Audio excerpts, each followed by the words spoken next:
guys, kita jumpa lagi di Pharma Podcast. Yes, kali ini kita akan bicara tentang topik yang masih berkaitan dengan topik sebelumnya, about the pain. Tetapi sekarang kita fokus painnya yang ada di kepala, yaitu headache atau nyeri kepala. Siapa sih yang nggak pusing, yang sering nyeri kepala? Siapa sih yang nggak pernah nyeri kepala? Wah, itu pasti sudah makanan kita sehari-hari lah, nyeri kepala ya. Apalagi udah akhir bulan, mau ujian ya, banyak utang ya, nyeri kepala. Biasanya itu ya. Untuk nyeri kepala yang paling sering mungkin yang kita kenal adalah migrain dan juga nyeri kepala tipe tegang atau tension type headache atau biasa kita singkat juga sebagai TTH.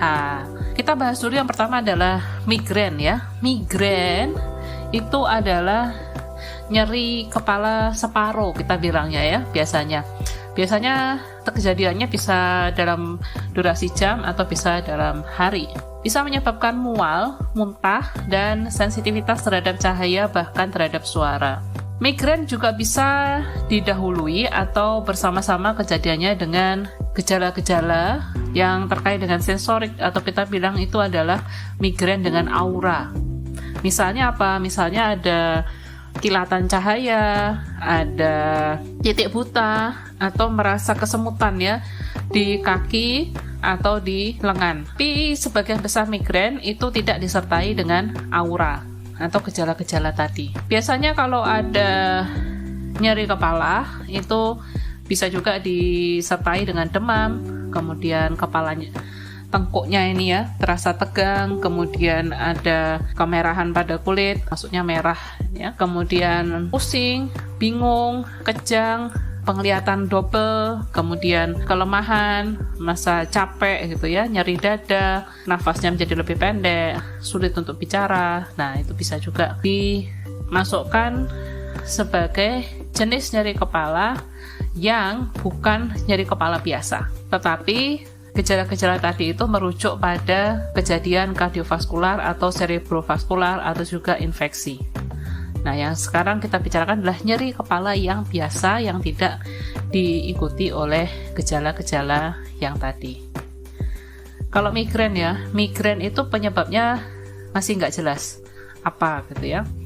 Bisa jadi ada perubahan pada saraf trigeminal atau ketidakseimbangan neurotransmitter di mana salah satu neurotransmitter tersebut adalah serotonin. Jadi penurunan dari jumlah neurotransmitter tersebut menyebabkan pelepasan dari neuropeptida yang akhirnya menyebabkan terjadinya vasodilatasi pada pembuluh darah kranial. Caranya pasien itu harus menghindari trigger supaya mencegah terjadinya migrain tersebut. Biasanya yang sering terjadi pada perempuan itu adalah migrain yang terkait dengan menstruasi, dimana ini bisa kita terapi dengan pemberian kontrasepsi per oral. Kalau pasien itu ada migrain dengan aura, itu adalah resiko lebih tinggi terhadap terjadinya stroke sehingga kita tidak memberikan kontrasepsi yang berisi estrogen. Migrain itu bisa didiagnosis apabila pasien tersebut setidaknya mengalami 5 kali serangan dengan kriteria masing-masing serangan itu 4-72 jam. Lokasinya unilateral ya, jadi sebagian kepala, jadi separuh, nyeri kepala separuh gitu ya katanya.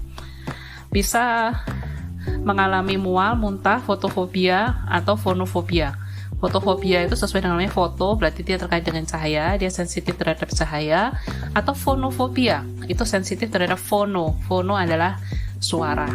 Oke, itu adalah gejala-gejala yang bisa membantu mendiagnosis migrain.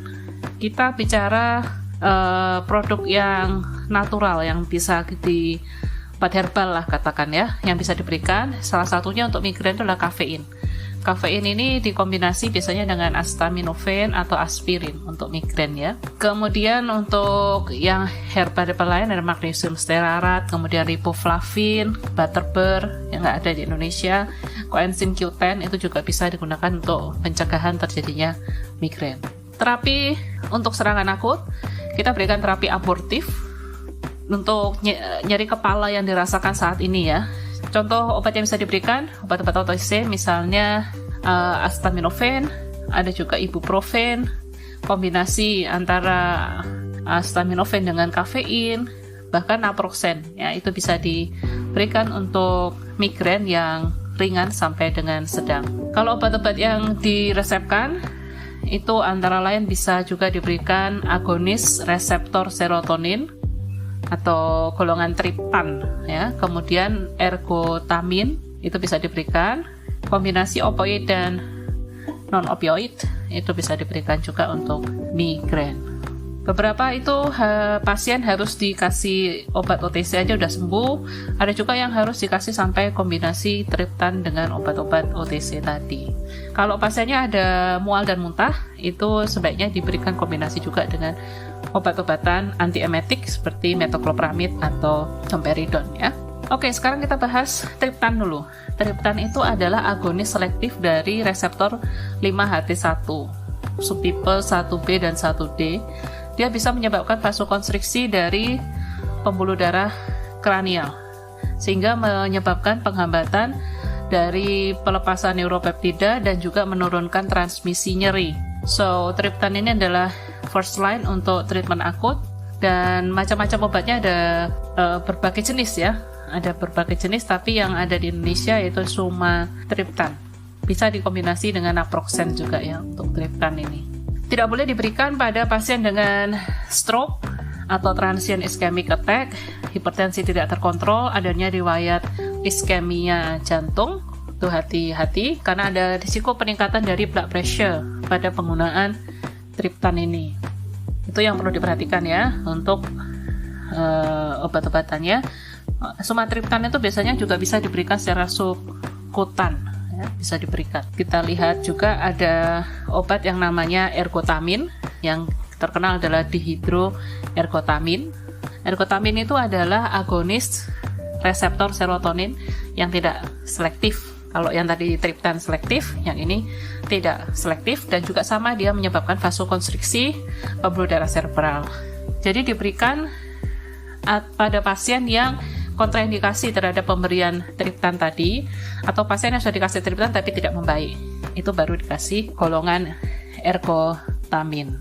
Untuk migrain ini, beberapa pasien itu diberikan terapi preventif atau terapi profilaksis untuk mengurangi frekuensi terjadinya migrain. Jadi obat-obatan tersebut diminum ketika pasien itu merasa feeling good, dan dia tidak efektif kalau pasien itu sudah mengalami headache.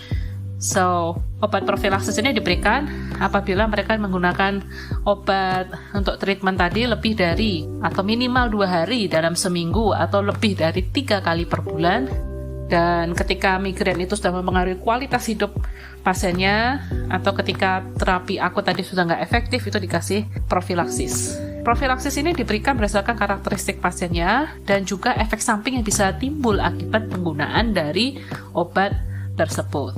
Obat-obat profilaksis peroral yang bisa diberikan pada pasien selama 2-6 bulan itu bisa jadi, yang pertama adalah antihipertensi. Antihipertensi ini biasanya adalah dengan beta blocker. Beta blocker yang umum diberikan adalah propranolol. Lain-lain bisa metoprolol, bisa lisinopril atau verapamil. But kita fokus beta blocker aja, yaitu propranolol atau metoprolol. Yang kedua adalah obat anti-epilepsi. Anti-epilepsi yang bisa digunakan adalah topiramate dan valproate.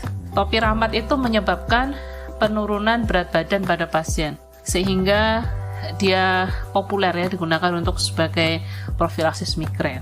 Antidepresan adalah tricyclic antidepresan, yaitu amitriptylin. Amitriptylin ini digunakan pada dosis rendah untuk profilaksis migrain. Selain amitriptylin, bisa juga diberikan venlafaxine. Oral kontrasepsi itu juga bisa diberikan, ya, kalau itu terkait dengan migrain menstruasi tadi. Obat-obat yang bahan alam itu juga bisa digunakan sebagai profilaksis migrain.